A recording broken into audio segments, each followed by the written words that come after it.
ప్రథమంగా నీవడుగు పార్థ. వాసుదేవ, మీరు వాగ్దాన భంగం చేస్తారని నేనెన్నడూ ఊహించలేదు. ముందుగా ఇక్కడికి నేను ప్రవేశించినప్పుడు మీరు మీ కన్నులు మూసుకొని ఉన్నారు. మరి పార్థుడు ప్రవేశించినప్పుడు అప్పుడు కూడా నేను కన్నులు మూసుకొనే ఉన్నాను.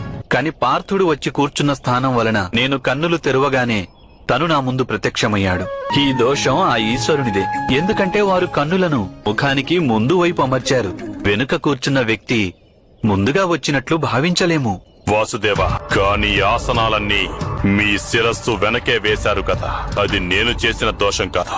అయితే మరి పార్థుడు కావాలనుకుంటే అప్పుడే వచ్చి ఆసనంపై కూర్చునేవాడు కదా. గర్వమే ఉచితాసనం ముఖ్యమని భావిస్తుంది బావా దుర్యోధన. ఇక ప్రేమ ఉచిత స్థానాన్ని కోరుకుంటుంది.